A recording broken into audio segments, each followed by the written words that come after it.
क्या आपने कभी चुड़ैल या पिछल पेरी को देखा है? क्योंकि आज जो कहानी मैं आपको सुनाने जा रहा हूं, वो पाकिस्तान की पहाड़ियों में आज भी घूमती है। कहते हैं रात के 2 बजे के बाद अगर कोई काली परछाई आपको अपने घर के पीछे खड़ी दिखे तो गलती से भी दरवाज़ा मत खोलना, क्योंकि वो आपका ही इंतज़ार कर रही होती है। आज की कहानी एक पिछल पेरी का राज, एक ऐसी औरत की कहानी है जो जिंदा दफन कर दी गई और वापस आई नए रूप में। ये कहानी है 1998 की, जब एक शहरी फैमिली छुट्टी मनाने मर्री की खूबसूरत वादियों में आई थी। लेकिन वो नहीं जानते थे जिस हवेली में वो रुकने वाले थे उसकी बुनियाद में खून था और उसकी दीवारों में छुपी थी एक रूह जो 20 साल से अपनी बहन से मिलने का इंतजार कर रही थी। तो तैयार हो जाइए दोस्तों, लाइट्स डिम कर लें, हेडफोन्स लगा लें, क्योंकि आज मैं आपको लेकर चल रहा हूं उस रात में जब इंसानियत और हैवानियत के बीच की लकीर हमेशा के लिए मिट गई। वक्त है रात के 2:10। हवेली में सन्नाटा है, लेकिन ये सन्नाटा जंगल से पहले का सन्नाटा है। दोस्तों, पंजाब और केपीके के बॉर्डर पर जो पहाड़ हैं, वहाँ एक काली परछाई घूमती है। कोई कहता है वो पिछल पेरी है, कोई कहता है वो कोई औरत है जो दिन में गायब हो जाती है और रात को ख्वाबों में नहीं हकीकत में उतर आती है। ये बात है 1998 के उस वक्त की, जब एक शहरी आदमी अपनी फैमिली को लेकर आया था मर्री की खूबसूरत वादियों में 4 दिन की छुट्टी के लिए। लेकिन वो 4 दिन उनकी जिंदगी की आखिरी छुट्टी साबित हुई। ये कहानी है मिस्टर अख्तर की। लाहौर के रहने वाले अख्तर अपनी बीवी ज़ैनब और 7 साल की बेटी अनाया को लेकर गए थे मर्री के एक रिमोट विलेज में। उनका एक दोस्त था नदीम, जिसने उन्हें अपनी पुरानी कोठी रहने को दी थी। नदीम ने जाते वक्त एक बात कही थी। नदीम ने कॉल पर कहा, अख्तर, एक बात याद रखना, रात के 2 बजे के बाद कोठी के पिछले दरवाजे से कोई आवाज आए तो दरवाजा मत खोलना, चाहे कोई भी आवाज हो, चाहे बिल्ली रोए, बच्चा रोए या कोई औरत मदद मांगे। अख्तर ने हंसते हुए कहा, यार नदीम, तुमने तो हॉरर मूवी की तरह वार्निंग दे दी। हम आए हैं पीसफुल छुट्टी मनाने, भूत देखने नहीं। नदीम ने संजीदगी से कहा, भाई, मैं मजाक नहीं कर रहा। उस कोठी में 20 साल पहले उसके पीछे एक औरत की लाश मिली थी। कहते हैं वो अभी भी वहां घूमती है। नदीम की बात अख्तर ने सीरियसली नहीं ली, लेकिन उस रात जो होने वाला था उसका उन लोगों ने सपने में भी नहीं सोचा था। पहली रात सब ठीक था। फैमिली ने डिनर किया, अनाया सो गई, अख्तर और ज़ैनब भी अपने रूम में थे। लेकिन रात के ठीक 2:15 पर ज़ैनब ने आवाज सुनी। कोई औरत धीमी आवाज में रो रही थी। वो आवाज आ रही थी कोठी के पिछले दरवाजे से। ज़ैनब उठती है, विंडो से बाहर झांकती है। अंधेरी रात में सिर्फ पेड़ों की परछाइयां। ज़ैनब ने आहिस्ता से अख्तर से कहा, अख्तर, उठो, कोई है बाहर। अख्तर ने नींद में कहा, क्या हुआ, कुत्ता होगा या बिल्ली, सो जाओ। रोने की आवाज फिर आती है, इस बार ज्यादा क्लियर, एक औरत के रोने की आवाज। फिर आवाज बदलती है, जैसे कोई हंस रहा हो। ज़ैनब ने घबरा कर कहा, अख्तर, ये कोई औरत है और ये रोने की नहीं, हंसी की आवाज है। अख्तर उठता है, फ्लैश लाइट उठाता है, दोनों दरवाजे तक जाते हैं। अख्तर का हाथ दरवाजे की कुंडी पर है। इस वक्त अख्तर से भूल हो गई, उसे नदीम की बात याद नहीं रही। अख्तर का हाथ कुंडी पर था।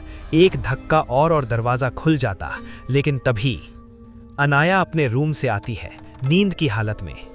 अनाया कहती है, बाबा, वो आंटी क्यों रो रही है?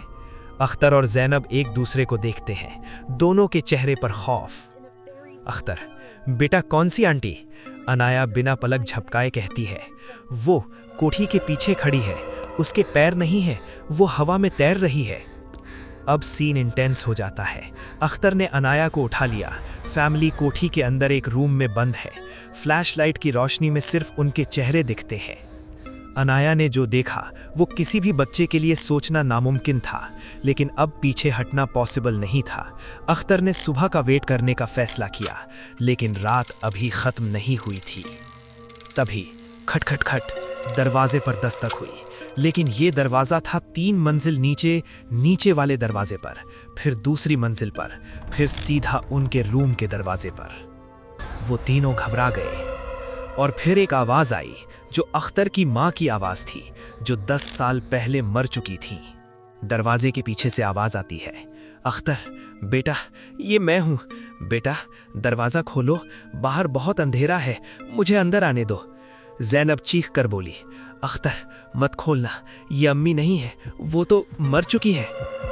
अख्तर का चेहरा भी माँ की याद में इमोशनल हो जाता है और वो उस आवाज के वश में आ जाता है और दरवाजा खोलने की कोशिश करता है। अख्तर की आंखों में आंसू थे, वो अपनी माँ की आवाज को पहचान गया था, लेकिन अगर दरवाजे के पीछे माँ नहीं थी तो क्या था? उसने दरवाजा खोल दिया, कोई नहीं था, लेकिन नीचे जमीन पर पैरों के निशान थे और वो निशान उल्टे थे, जैसे कोई उल्टा चलता हुआ अंदर आया हो। कॉर्नर में एक औरत खड़ी थी, लाल जोड़ा पहने हुए, उसके बाल लंबे थे, उसका चेहरा खूबसूरत था, लेकिन जब वो मुस्कुराई तो उसके मुंह से जबान नहीं, काला सांप निकल रहा था। ये देखकर वो लोग बहुत डर गए।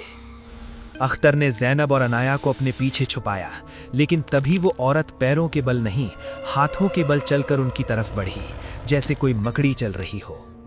लेकिन फिर कुछ अजीब हुआ। उस औरत ने अनाया को देखा और उसकी आंखों में प्यार था, जैसे वो उसे पहचानती हो। वो औरत बच्चे जैसी आवाज में बोली, अनाया मुझे बचाओ, मैं तुम्हारी खाला हूं। अख्तर शौक में, ज़ैनब की आंखें खुली की खुली रह गईं। हाँ दोस्तों, वो पिछल पीरी कोई और नहीं, अनाया की खाला थी, ज़ैनब की बहन सारा, जो 20 साल पहले इसी गांव में गायब हो गई थी। लोग कहते हैं सारा को पिछल पेरी ने उठा लिया, लेकिन सच कुछ और था। सारा को जिंदा दफन कर दिया गया था, उसी कोठी के नीचे, उसके माँ बाप ने इज्जत बचाने के लिए। पर वो मरी नहीं थी, वो बदल गई थी। और आज रात सारा वापस आई थी अपनी बहन को मिलने, अपनी भांजी को देखने, लेकिन जो वो बन गई थी, उसका इंसानी चेहरा अब सिर्फ रात को आता था। उसके ऐसे रूप को देखकर वो लोग बेहोश हो जाते हैं। सुबह हुई, सूरज निकला, हवेली में रोशनी आई। ज़ैनब और अनाया दोनों जिंदा थे, लेकिन बेहोश थे, और जमीन पर लिखा एक पैगाम जिसने उनकी जिंदगी बदल कर रख दी। बहन मुझे माफ कर देना, मैं अभी भी तुमसे प्यार करती हूँ। वहां दोनों होते हैं, लेकिन अख्तर गायब होता है। दोस्तों, पिछल पेरी का लाज अभी बाकी है, लेकिन ये सिर्फ एक कहानी है या सच? सारा की रूह को चैन मिला या नहीं? और पिछल पेरी ने अख्तर के साथ क्या किया? 20 साल पहले आखिर क्या हुआ था? अभी इस कहानी के और भी राज बाकी हैं। अगर ये वीडियो आपको पसंद आई तो लाइक करें, शेयर करें और इस स्टोरी के नेक्स्ट पार्ट के लिए कमेंट करें नेक्स्ट। और हाँ, रात को अकेले ना देखें, क्योंकि अगली बार पिछल पेरी आपके घर के पीछे भी खड़ी हो सकती है। और हाँ दोस्तों, अगर आपके साथ भी कभी कोई अजीब वाक़या हुआ हो, कोई पैरानॉर्मल एक्सपीरियंस हो जो आप खुद मानते हो कि सच है, तो आप हमें इंस्टाग्राम DM और ईमेल के जरिए भेज सकते हैं। हम आपकी कहानियों को शेप देंगे, उन्हें 2D एनिमे स्टाइल में लाएंगे। हो सकता है अगली कहानी आपकी हो। अगर कहानी पसंद आई तो लाइक करें, शेयर करें और सब्सक्राइब करें ऐसी ही और खौफनाक कहानियों के लिए।